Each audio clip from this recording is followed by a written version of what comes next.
Seri ke-13 dan 14 dari Formula E musim ke-9 digelar di Roma akhir pekan kemarin.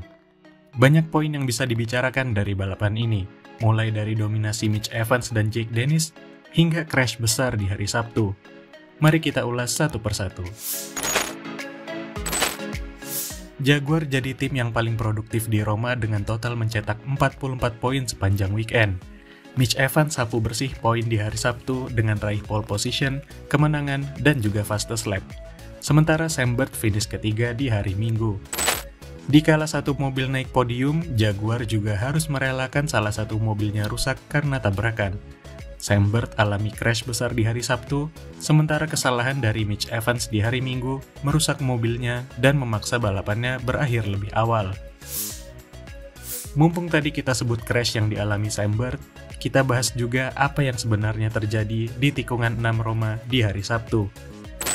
Diawali dari Sam Bird yang kehilangan kendali dan menabrak tembok, posisi mobil Bird yang tidak terlihat di racing line membuat Sebastian Buemi dan Antonio Felix da Costa tidak punya banyak waktu untuk bereaksi dan menabrak Bird. Rangkaian tabrakan ditutup oleh Edoardo Mortara yang ikut menabrak Bird. Pembalap sebenarnya menikmati karakter tikungan 6, yang dengan mobil Gentry kini menjadi high-speed corner dan menanjak. Namun banyaknya gelombang sepanjang tikungan membuat insiden hilang kendali rentan terjadi, seperti yang dialami Jack Hughes di kualifikasi hari Sabtu dan yang dialami Sam Bird. Dan kurangnya visibilitas ke depan memperbesar peluang terjadinya insiden yang lebih besar seperti yang terjadi di hari Sabtu.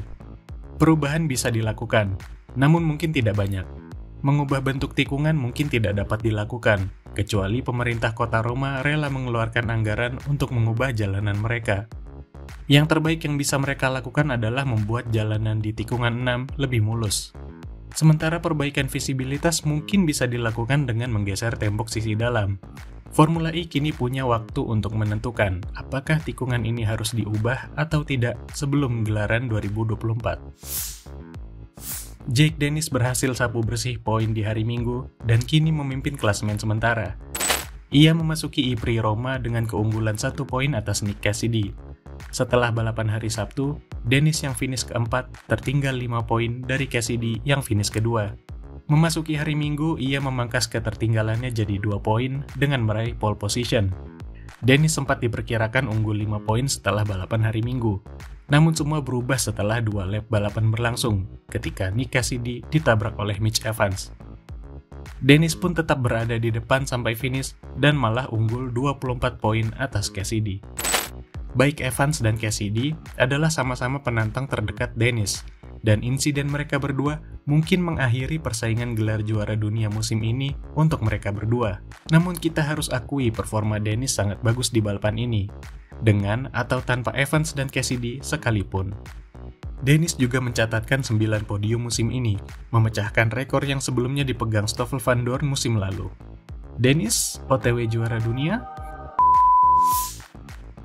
Pasca crash besar di hari Sabtu, hampir semua tim terpaksa lembur untuk memperbaiki mobil agar bisa turun di hari Minggu.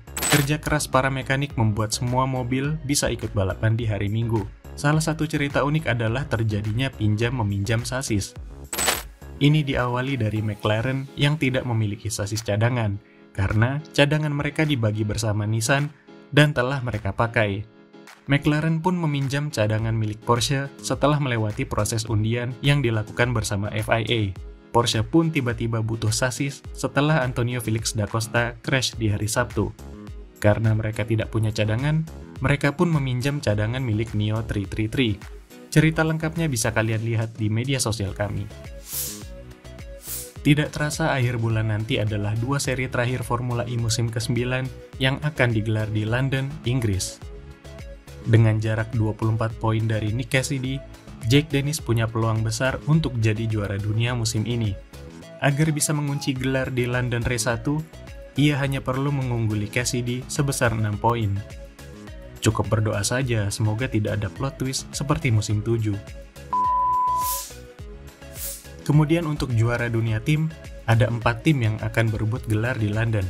Envision Racing, Porsche, Jaguar, dan Andretti. Kira-kira siapa yang akan pulang bawa piala di London? Jangan lupa untuk nonton IPRI London tanggal 29 dan 30 Juli mendatang. Ikuti terus media sosial Formula Gledek untuk dapat info terupdate soal Formula E dalam bahasa Indonesia.